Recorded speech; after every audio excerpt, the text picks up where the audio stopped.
Welcome to Home Dad Chat, brought to you by the National At-Home Dad Network. My name is Brock, My name is Danny. and we are here to talk about life as stay-at-home dads. So sit back, relax, and enjoy the show.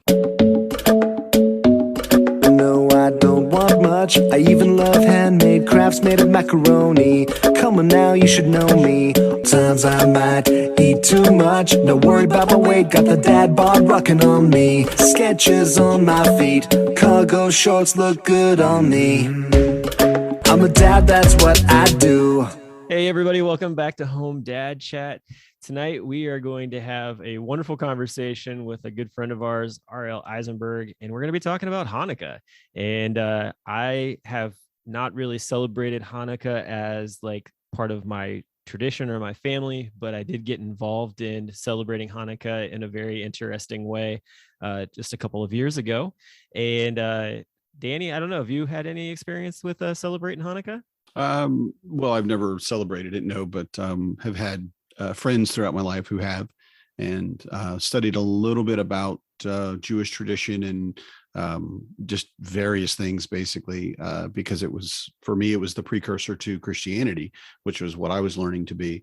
So it's understanding the words that we use and why we use them, what they came from, and that led me more to figuring out, especially because, again, we said this last week, but I didn't grow up celebrating Christmas. Right. So Christmas was no big holiday to me. So Hanukkah honestly was just as important, which is kind of just middling important. I didn't celebrate either one. So it was kind of cool for me because a lot of what I learned about Passover, as an example, as a kid, being raised as a Christian, lent itself to understanding more about the Jewish community or about the Hebrew language. So I was a little familiar. I'm definitely, especially not now, because that was 35 years ago or so. So it's all blurry at this point. But hopefully we'll all learn something new then from it. So I know that's what I'm looking forward to. Much.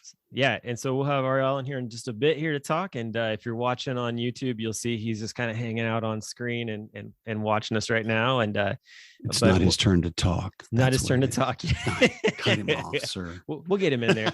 But before that, so we're going to start a new segment, and it kind of falls in line with something old that we've been doing. So something new, something old, not a wedding, but but basically, we've always talked about the things, how our week was and that kind of deal. But one of the things that we wanted to build into that and invite the listeners into is being able to share what's been going on with you. So what we want to see is for listeners to hop onto Anchor and just put in a short little, I think you get like about 30 seconds or so, and let us know like who you are, where you're from, and what's something good that happened this past week for you. And then we're going to take those little snippets and we're going to put them all into a segment in the middle of the show so that everybody can hear what's going on and kind of just build a little bit of community with that. So Danny, how was your week, and what's something good that happened for you, man?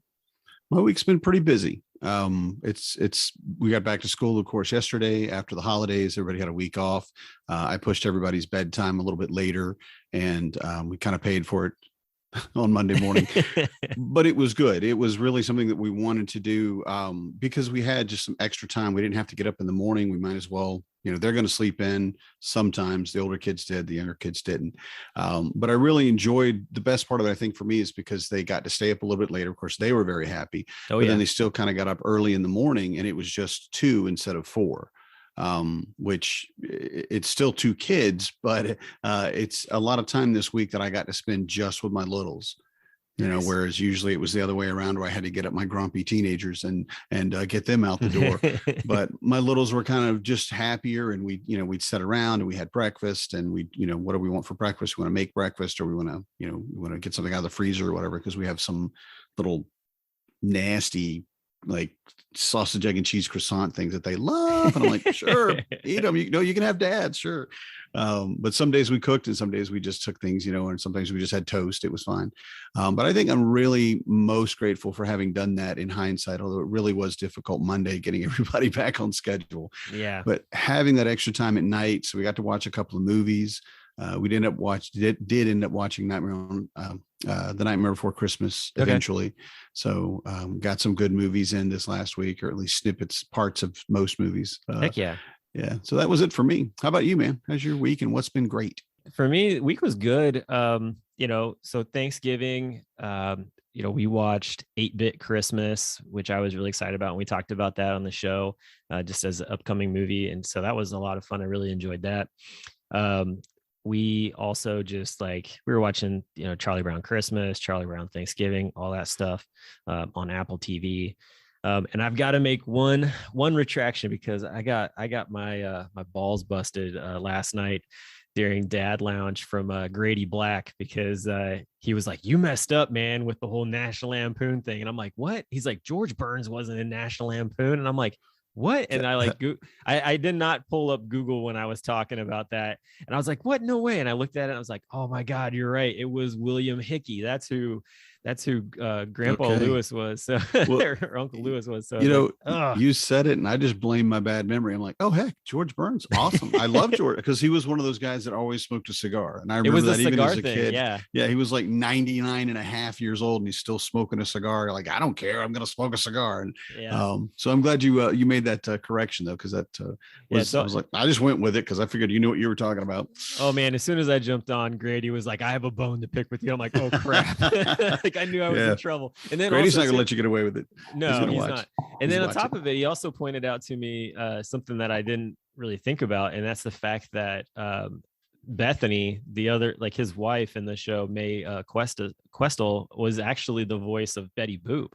From the old Popeye movie or from that old Popeye era, with Popeye and, that kind of era, you have Betty Boop in there as well. But yeah, so she was the voice of Betty Boop, which makes total sense when you listen to her.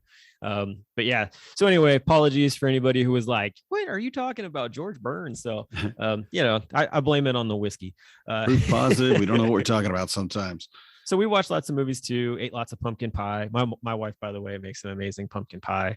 And so we were enjoying pumpkin pie and staying up late, watching, just all kinds of shows and stuff and just having a good time. But I think that for us, the thing that was what I enjoyed the most was we had our friend over who sadly became a widow a month ago due to COVID.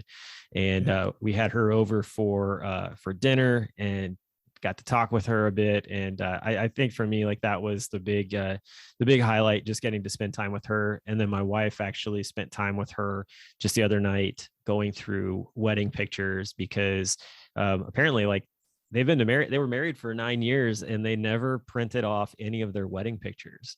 And so it was one of those things where he was a man that he had to really think through things, and he thought way too much into it to where they never pulled the trigger on being able to actually get the pictures printed. And so she was saying that she wanted to get some printed up for Christmas for everybody as gifts. And so my wife sat with her and went through a bunch of that stuff. So it was just a good healing process, I think, for all of us to be able to just kind of sit together and talk with her and just love on her. So that was the good thing for us this week. And my kids going back to school has been rough, and that's a whole nother line. We won't even get into that because that'll take up the whole rest of the show talking about that craziness. That's why I've poured myself a double of scotch tonight just to get through things. Yeah.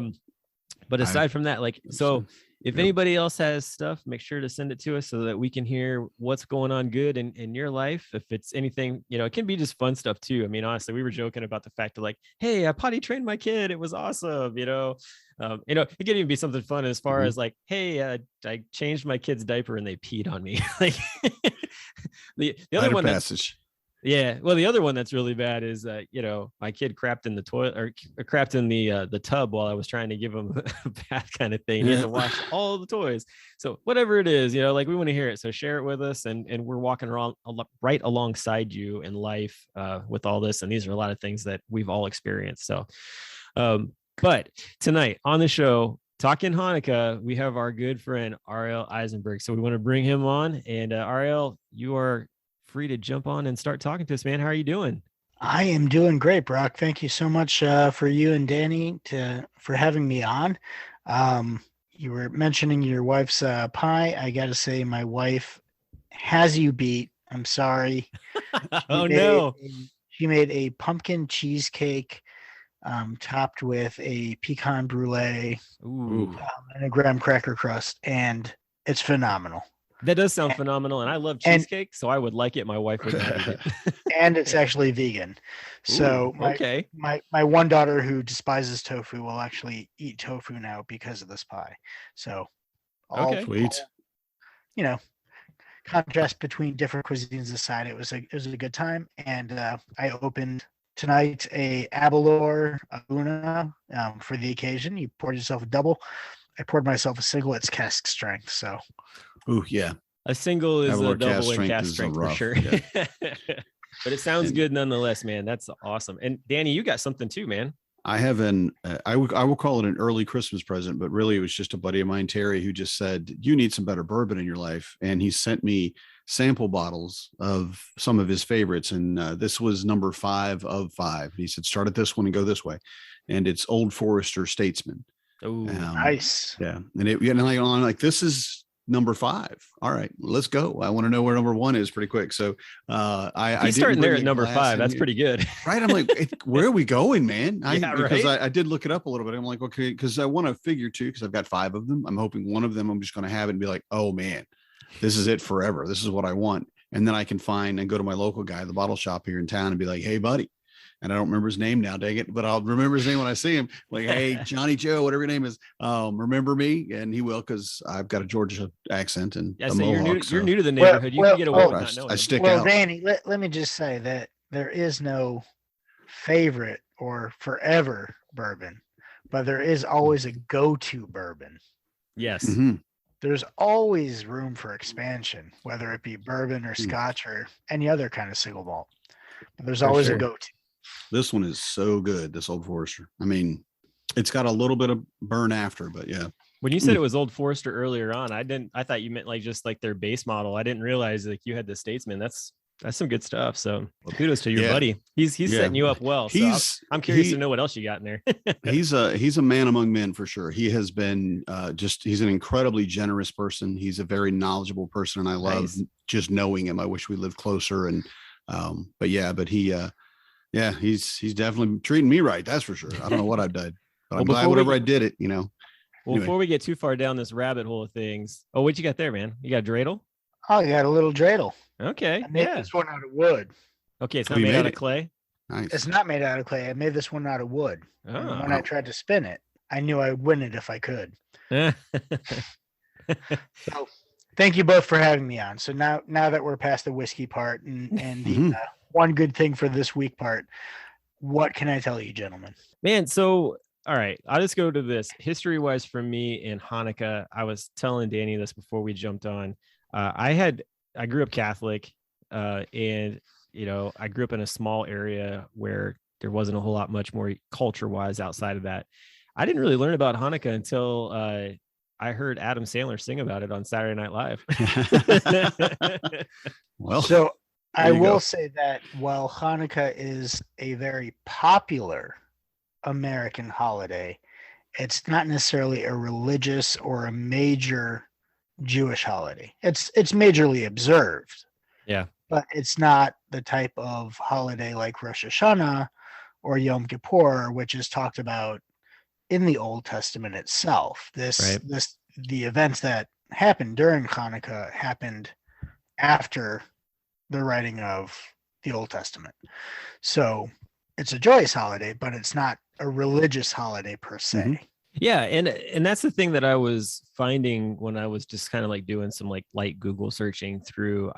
That was also surprising to me, because you do see it celebrated so like widely and out in the open around the United States, and two, like, I don't know, like it's just one of those things where, if you live in an area where there's enough like diversity, you're going to come across different types of things. Like, for instance, like here in Cincinnati, like we have a very large Jewish community actually here in town. And so like our big Christmas display, like lights and things at the zoo, is called the Festival of Lights. And they actually even have like a section that you can walk through where they have like the menorah, and they light a candle for every single night for that, which is really cool. And so it gives people the opportunity for that. But I just also found out recently, and my family is going to go do this either tomorrow night or maybe even Thursday night, is that one of the local academies, Jewish academies, actually is putting on a drive-through, it's a drive-through Hanukkah display with like where they've got like a radio station that you can listen to and actually tell you like the story, and there's songs, and like it's a really neat educational thing. I actually heard about it on NPR and I was like, oh, I've got to do this, and it's free to like drive through. Shout out to Sirius XM. I hope it's okay that I'm saying this. Yeah, dude, man. Have a Hanukkah station. Oh, cool. Going right now. So I've always appreciated that they're so inclusive. And when you say, the display called a Festival of Lights, I think it's also important in the interest of inclusivity to note how many different cultures have a holiday around the winter solstice time. I know a lot of our Hindu friends just celebrated Diwali as well, which also is the Festival of Lights. Okay. That's awesome. I didn't know that. That's really cool. So, and like we were talking about, like the history of Hanukkah, it goes back into the Old Testament Maccabean time period there, right? Am I getting? So it would be. I'll let you. I'm just going to open this up to you, man. You tell me a little bit. You educate us. So here's one of the things, however, and I am by no means an eminent Jewish scholar in any way, shape, or form. I teach second grade Sunday school. Okay. I was born and raised Jewish. I teach my kids. That's good. You can keep it on the level for all of us to understand it that well. So the events occurred, the traditional history is Alexander the Great was conquering the known world. Jerusalem surrendered to him. And so he let the Jews continue practicing Judaism as the dynasty of Alexander the Great continued on. The newer rulers became a little bit more suspicious of Jewish practice, a little bit more suspicious of how that could undermine authority in terms of, socioeconomic consolidation of religion, everything like that, if we're talking from a true historical perspective. And so they outlawed the practice of Judaism. And mandated the erection of idols in town squares. And so there was a revolt, which started with Mattathias, who was the uncle of Judah Maccabee. Maccabee in Hebrew means hammer. So the idol smashers, Judah Maccabee, they smashed the idol, and that instigated the revolt against the Assyrian, what was perceived as occupiers, who were banning the practice of Judaism. So that's where the inception comes in. These occupiers had taken over the Holy Temple in Jerusalem and defiled it, were banning the practice of Judaism. And of course, religious suppression is never okay. Yeah. Regardless of faith, religious suppression is never okay. So the small band of Hebrew soldiers fought the much larger army of the Assyrians from the mountains for a period of 3 years. Rocks and boulders, sticks and stones, they had no organized army. And so eventually, after 3 years, they won their independence and they took back the Holy Temple in Jerusalem, and then they found it defiled. By defiled, we're talking about things that were anathema to Judaism had been done in the temple. Sacrifices of pigs, which if you're looking at laws, if you're looking at the laws of kashrut of the Jewish dietary laws, that's actually in the scripture as the prohibition of pork. It's one of two animals that's actually prescribed. Everything else is rabbinic. So, a pig had been slaughtered on the altar of Adonai. Idols had been erected, and there's always supposed to be a sacred light that burns 24 hours a day, all the time. The Ner Tamid, the eternal light, had been extinguished. And this was on the menorah of Jerusalem, which is a 6-armed menorah with a single candle in the middle. That had been extinguished. So at that point, they didn't use candles, they used oil. And in cleaning the temple, they found only enough oil for one night. And by miracle, because it takes about 8 days for more olive oil to be pressed and sanctified for the holy use, that 1 day of oil lasted for 8 nights instead, until new oil could be pressed. And so that would be the miracle of Hanukkah, the miracle of the Festival of Lights. So from a religious perspective, it's the miracle. From a historical perspective, it's a battle for independence. Yeah, no, man, it's an amazing story. There's a lot of faith involved in it, and as far as like the idea of the blessing that God bestowed on his people to like basically have that happen. So it's really cool. I want to reiterate, this is one iteration. Sure. No, I get that. By no means claim to be an authority, and for every viewer that you have that has a knowledge of history and a knowledge of the Old Testament or of Jewish tradition, you're going to get a different version. So good. And I welcome people to honestly like share with us like what they have and going on in their family and things that they've been taught to, because I think it's good to hear all sides of it, and give that ability for that platform and that voice. So that being said, it being a minor relative holiday, I think that it has such a popularity in America, in part because Jewish families, as they came over from wherever they were coming from, the diaspora, Eastern Europe or North Africa, and seeing the predominantly Christian society of America celebrating Christmas. Hanukkah happened to be around the same time. Yep. Families wanted to give their kids something more. So it evolved from more of the tradition of the Hanukkah miracle to a festival with presents and everything else. So the Americanized version of Hanukkah is much more than a lot of the rest of the world might celebrate. My mother-in-law is Israeli. She never celebrated American style growing up. Mm-hmm. And that's the thing. Like, so I know that with Hanukkah, there are like, you get the 7 nights. There's different things that go eight nights. 8 nights. Sorry, my bad. What am I talking about? I should remember that 8 crazy nights. Adam Sandler. Like I get all that. It's like from Adam Sandler. Yeah, and then you get the menorahs. So, and I'm going to talk about that too in just a second, because I know like there's some very special like things behind the menorah and like different aspects of it. But so you have the 8 nights. There's different prayers and things like that. And this is the stuff that I got introduced to. One of the things I didn't know though, was I always assumed that families it was like like the Christmas tree, you have like one. I mean, some families have more than one Christmas tree in their house, and those people, I don't know how to really apply to them. But for Hanukkah, y'all have more than one menorah. And what's the deal with that? So I think, again, as everything in Judaism, you're going to get as many different opinions as stars in the sky. Let's go back to Abraham. Okay. When I was growing up, we had one menorah for the family. That was it. We lit our one menorah. It was beautiful. It was tradition. There was absolutely nothing wrong with it. When I met my wife, Shira, she already had her own menorah. So why should we decide which menorah to use when both menorahs are fully legitimate and worthwhile and beautiful to be displayed? Mm-hmm. So when our first child was born, she received her own menorah as well. And so now we have a tradition where the first night we light everyone's menorah. Everyone gets to light the menorah the first night.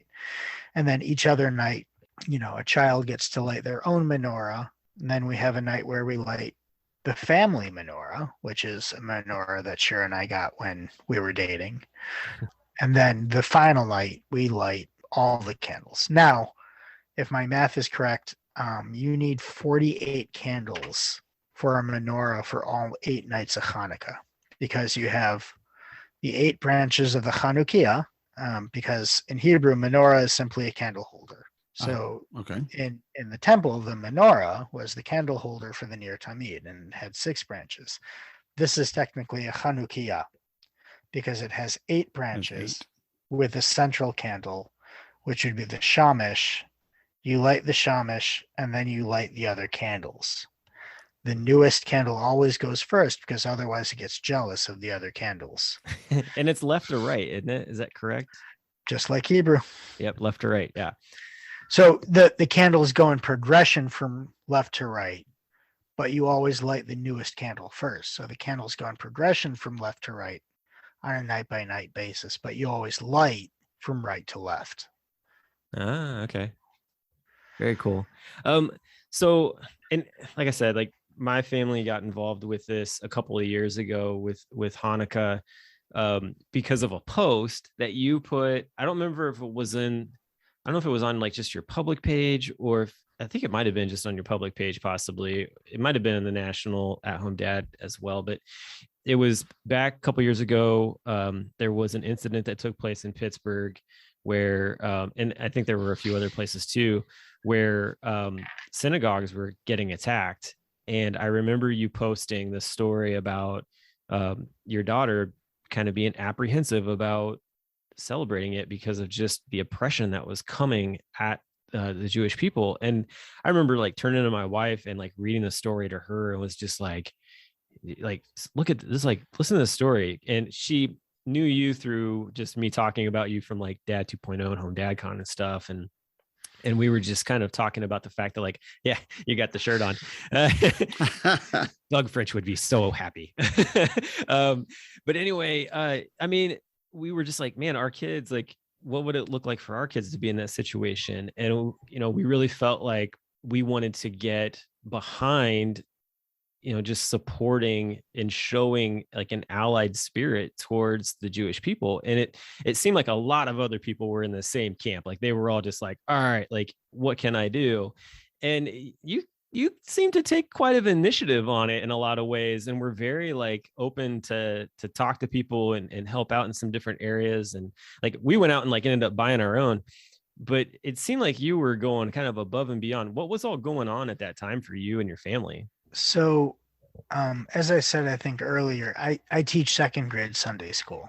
And pardon me if I get a little emotional. It's a pretty emotional memory. Yeah, definitely.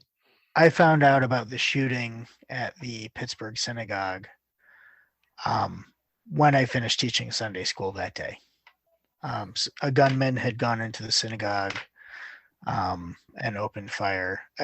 I forget if it was Sunday or Saturday, but I had just found out about it, knowing that and my daughter found out about it and said, you know, Dad, do you think we should put up our Hanukkah decorations this year? Do you think we should put our menorah in the window?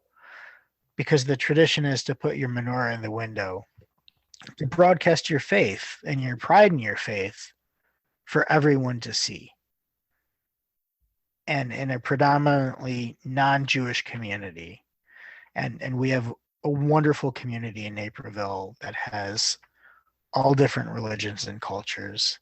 And so we're truly blessed in that way. But she just didn't know if she felt safe doing that, broadcasting her faith. Yeah. And I said, you know, sweetie, look, we have a menorah, or we have a mezuzah on our door. On every Jewish home, you'll see on the doorpost a small box, and that's called a mezuzah. That's a conversation for another home dad chat. Yes, it is. Agreed. It identifies a Jewish home. Mm-hmm. I said, we're already identified as a Jewish home. The spirit of Hanukkah is to be proud of your faith. We can't let this hinder us. And there's a wonderful story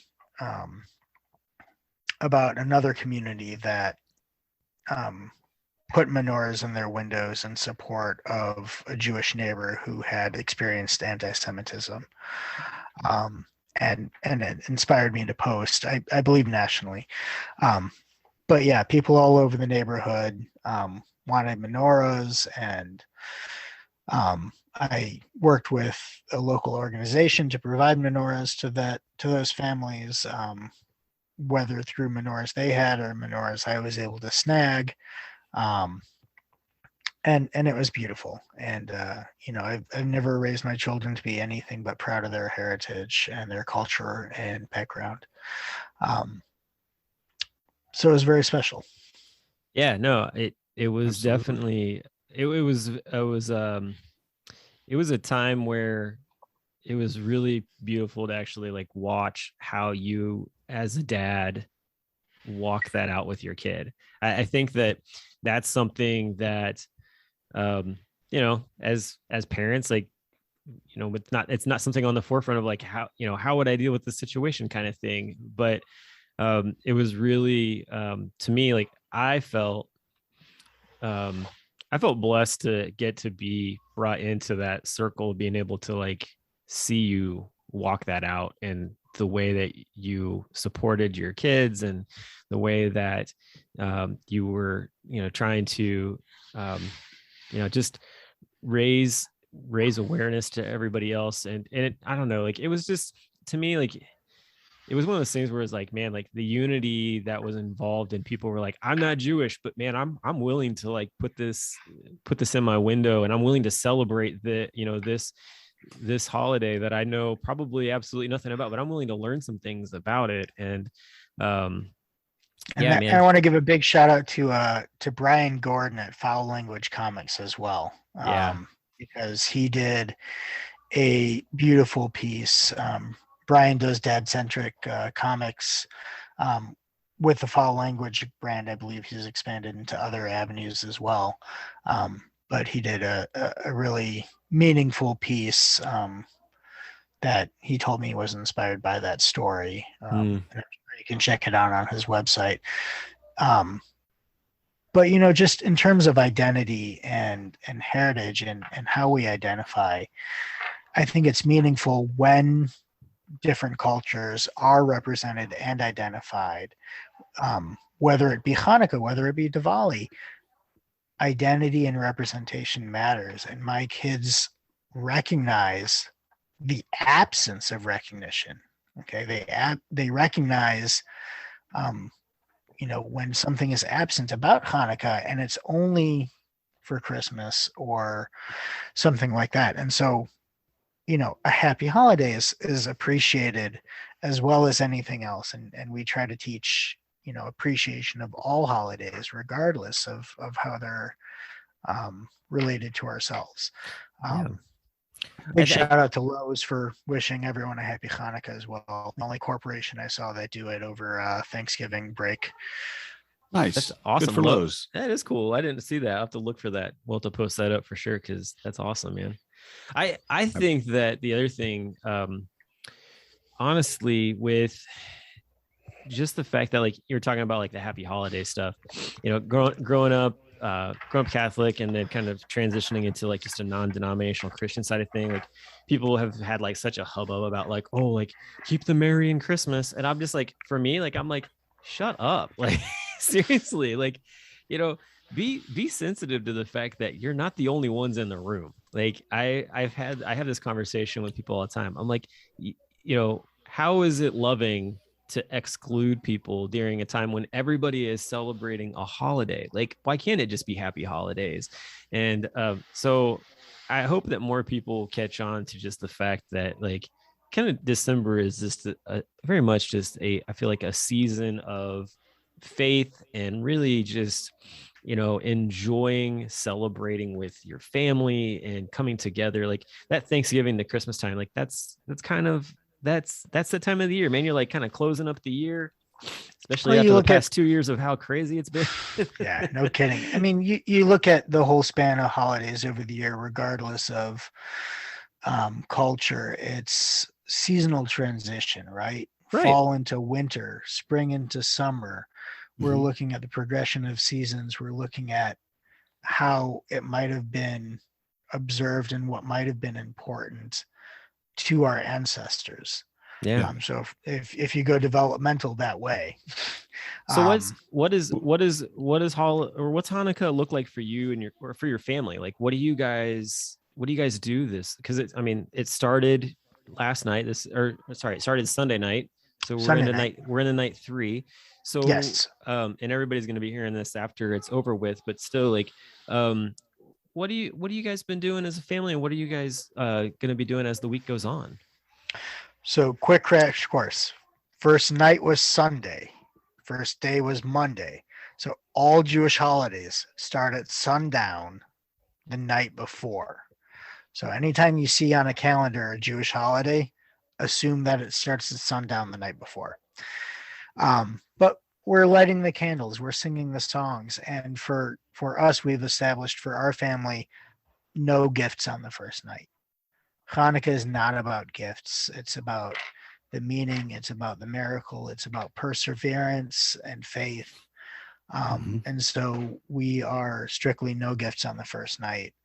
And then we just try to break it up because, you know, in America, it is a festival of giving as much as a festival of lights. You know, it is, there are some different meanings in America as to other places. So we play dreidel. Traditional Hanukkah game. It's a spinning top. It's actually a gambling game. How do you play it? What is? Tell me about this game, because like okay. it's a. I mean, to me, it's a top. Like, what is? If you're going to teach somebody a gambling game, you should ask them if they have money, right? So if Brock, I'm going to ask you if you have money during Hanukkah, I'm going to ask you if you have geld. Oh, geld. Because geld is Yiddish for money. Okay. Okay. So Eastern European Jews spoke Yiddish. Geld is money. That's transitioned to our American culture as geld being chocolate coins. So some families play for chocolate coins. My family, we used to play for like nuts, like pecans and almonds and walnuts and stuff. So you play with whatever. But everyone starts with a little pot, a little bit in the middle, and you spin the dreidel. And there's 4 sides, of course. You have the letter Nun in Hebrew. You have the letter Gimel, the letter Hey, and the letter Shin. And together that spells Nes, Gadol, Haya, Sham. Or in Hebrew, a great miracle happened there. That's an American dreidel. Now you have an Israeli dreidel. Nes, Gadol, Haya, Po. That letter is different because in America, a great miracle happened there. In Israel, a great miracle happened here. Yeah. So my mother-in-law picked up some Israeli dreidels for the kids. But it's a gambling game. If you spin and you land on Gimel, you get everything that's in the pot. You spin and you land on Hey, you put 2 in. You spin and you land on Shin. I'm sorry, you spin and you land on Shin, you put 2 in. Hey, you take 2 out. And Nun, nothing happens. It's a wash. Of course, there's variations on play, but that's the general thing. A great miracle happened there. You know, there's some traditional stories behind the dreidel, the validity of which is questionable when you look at actual historical context, but it's a fun game nonetheless and associated with Hanukkah. Yeah. It sounds like fun. Is the miracle that the lamp oil lasted the full 8 days? Is that the miracle that the dreidel is talking about? That would be the miracle with the Hanukkah story. Just making sure I've got my details right. Yes. Now, I mean, I even have Texas Hold'em dreidel. So there's all sorts of variations and adaptations that you can play. But it's a joyous holiday. It's a joyous holiday of perseverance. It's a joyous holiday of sharing, of family, of food, the traditional foods eaten during Hanukkah. I don't know how we're doing our timing. Good. Bring it on, man. We got to hear the food part. Yeah. Sure. All right. Food, of course. Yeah, you're right where I want to be now. This is where the show starts for me. So, you know, again, another show, but we're talking different Jewish populations and different immigration groups. Eastern European Jews would traditionally eat latkes or potato pancakes on Passover or on Hanukkah. Now, during Hanukkah, there is an absence of oil. So what do we do during Hanukkah? We eat foods fried in oil. We have an abundance. So these potato pancakes have to be fried in oil. In Israel, they don't have potato pancakes, right? Israel is an arid area. There you can't grow potatoes. North African Jews didn't have potatoes, so they ate other fried foods like jelly donuts, so sufganiyot. So the two most traditional foods associated with Hanukkah are potato pancakes or latkes and sufganiyot or jelly donuts. Is it? I'm sorry, sufganiyat. Is that what it? Sufganiyot. Sufganiyot is the Sufganiyot. plural. Jelly Okay. donuts. Yeah. I would love to be able to say jelly donuts in every language, just Oh, because, just to I show think up Ein somewhere and go, Berliner. Sufganiyat. Yeah, right. I Yeah. picked- well, I I'm a picked- donut. He's a donut. He's a donut. About a month ago, I actually was at my local bottle shop. I actually picked up a jelly donut like ale, and it had like the menorah and everything on it. I was like, what? I gotta pick this up. I gotta try it. Like this spring. It was all right. It was a little weird. But it was all right. It was like a pastry something or other. I don't know. It was very odd. Nah, I'll stick with my scotch. Yeah. Yeah. I Well- love though the fact that the abundance is what you're celebrating. Mhm. You know, that we, because there was a time there was no oil, like you said, and oil for lamps, and then also oil in any way, of course. Yes. And that ability to step forward and say, yes, this was, because of the description, honestly, as I've read the description of the defiled temple previously, and the altar to Adonai, and it hit me hard because of just, well, I mean, obvious reasons. I'm not going to get into it, because I would literally cry if I tried to retell that story, because it's just terrible, but to come from that and to remind yourself, yeah, this is our abundance now. This is our life now. This is the glory and the wonder that we have, that we're living in, and that celebration of the rededication of that temple, in my obviously non-Jewish mind, is that same celebration. That same, yes, here we are. Yeah, it was awful. It was terrible, but this is what we're doing now. This is where we're at now. And I love that the celebration also involves eating a lot of fried food. I mean, that's beautiful. And it's a joyous celebration, but so every joyous celebration, Cheers. you celebrate however makes you most joyous. Chaim, I'm sorry. I said Hanukkah has cheers. been Americanized a little bit more in terms of decorations. If you were in Israel or other parts of the world, you would not see any decorations. Outside in our lawn right now, we have spinning dreidel lights projected onto the garage. We Yay. have a giant teddy bear holding a dreidel inflatable. I think it's about 7 feet tall. We have a Happy Hanukkah sign. We have some other dreidel lights under the pine tree. We had an 8-foot tall menorah that the motor just died on the blower. I'm trying to get replaced before You were telling me Hanukkah. about that. I feel so bad. So our synagogue has a festival of lights where we have a map of different families who have committed to decorating for Hanukkah, so that the Jewish children can have that same sense of as seeing all the Yeah. Christmas That decorations, but seeing inclusion. Hanukkah decorations. Yeah, that representation. That's so important. Well, Yeah. So you were talking about like the chocolate coins and stuff, and it just reminded me of friends of mine. They partnered with a Jewish company, and they started up a chocolatier shop actually in the local coffee shop that's just down the street from me, and it's called Nice. Elon's Chocolate. And so it's a kosher certified chocolate. Oh my gosh, the stuff they make is freaking amazing. It's all like these like amazing dark chocolates and whatnot that are they're actually like mostly, I think they're like 70% like Peruvian Nice. cow, but they're so good. I'll have to try to see if I can hook you up with some, man, because they are super good. They have to be better than the Hanukkah chocolates I got as a kid. Oh, they If I- definitely are. I got to tell you. So, Judah Maccabee is the hero of the Hanukkah story, right? The idol smasher. So, you'd get a little chocolate Judah Maccabee wrapped in tinfoil. Well, you unwrap it, Santa Claus. Oh, They took a chocolate. They took a boo. chocolate figure that had a beard, put tinfoil over it with a beard, and called it Judah. Oh my goodness, that's horrible. Wow. Jeez. That's- There's some misrepresentation going on there for sure. Jeez. It's funny, but awful. Yeah. Awful.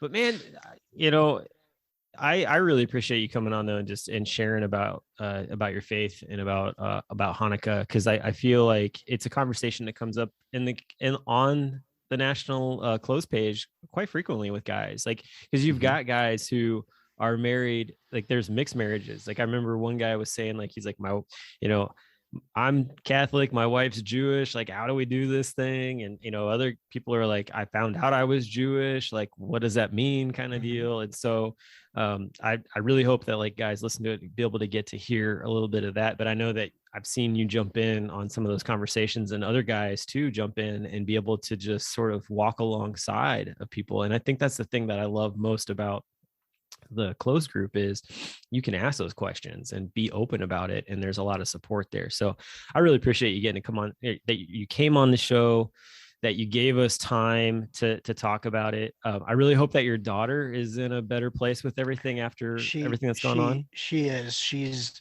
in a much better place, and she's crossing our fingers going to Israel this March with her youth group. Awesome.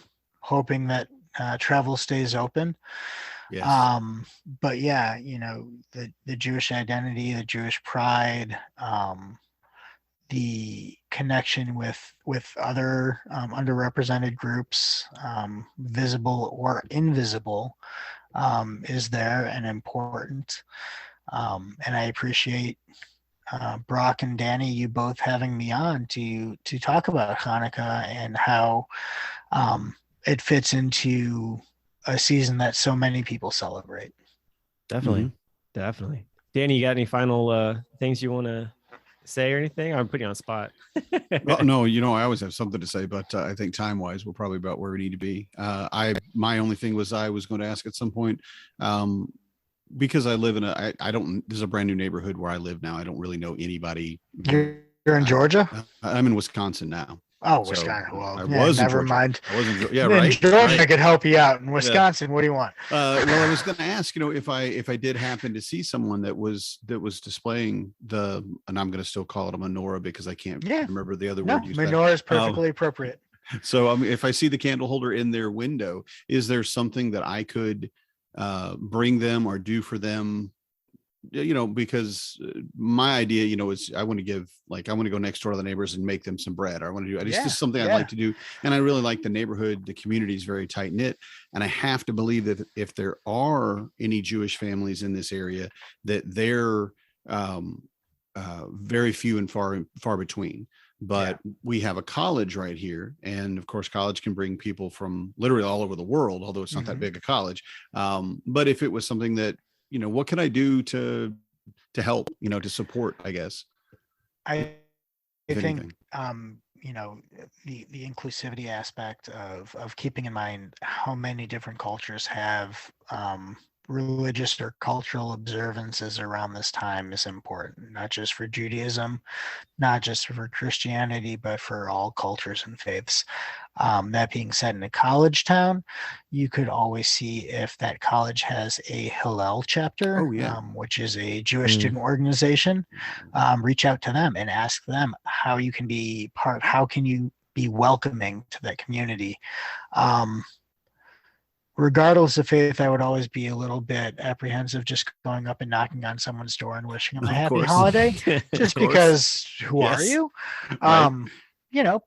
But if you see someone that has a menorah in their window working in their yard, just wish them a happy Hanukkah or wish them a happy holidays even, because it's just an acknowledgement of a special time. Cool. I love that. No, that's great. Awesome answer, man. Yeah. Thanks so much for sharing that. Definitely. Yeah. Well, hey, we are up against the wall on time and everything. So, Ariel, thank you so much for coming on and talking with us. I just love getting to hang out with you, and I was bummed that didn't get to happen at Home DadCon, but hopefully we'll get to see you in Phoenix, man, and we can actually break some bread and share some whiskey together and have a good time. Definitely. The last time I think I broke bread and shared a drink with you was Orlando at the sushi place after I got on the board. Man. So that's been a long time. That has been quite some time. That was lots of things have happened since then. Well, you know what? That's when I found out you like whiskey, and that's when I found out Kate Sal likes whiskey as well. Yeah. So yeah, it was definitely a bonding experience, that's for sure. So, and that's what I love about National At Home Dad Network and everything. So yeah. But Other than that, man, I hope that Hanukkah is just a great time for you and your family. Many blessings to you. And thanks for coming on the show. You have a great one. And we'll talk to everybody else again next week. Thank you. L'chaim to life. L'chaim. I'm a dad, that's what I do.